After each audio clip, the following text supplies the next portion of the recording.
ఆస్తి కోసం ఓ కోడలు పక్కా ప్లాన్తో మామగారిని హతమార్చింది. 300 కోట్ల రూపాయల ఆస్తి కోసం పన్నిన కుట్ర మహారాష్ట్రలోని నాగ్పూర్లో వెలుగులోకి వచ్చింది.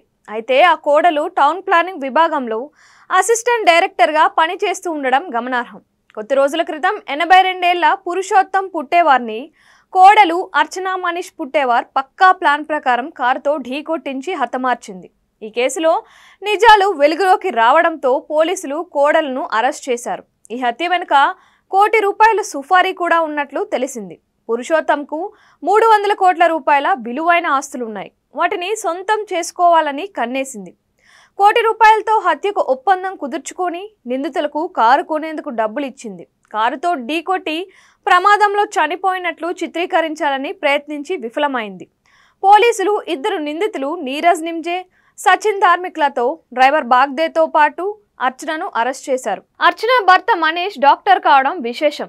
ఘటన జరిగిన రోజున సర్జరీ అయి కోలుకుంటున్న తన భార్య శకుంతలను చూసేందుకు పురుషోత్తం ఆసుపత్రికి వెళ్లాడని, తిరిగి వస్తున్న క్రమంలో ఆయన మీది నుంచి కారు దూసుకెళ్లింది. ఇదిలా ఉంటే టౌన్ ప్లానింగ్ విభాగంలో అర్చన అక్రమాలకు పాల్పడినట్లు తేలింది. అక్రమ లేఅవుట్లను ఆమె క్లియర్ చేశారని, అయితే ఒక రాజకీయ నాయకుడి అండతో తప్పించుకున్నట్లు తెలుస్తోంది.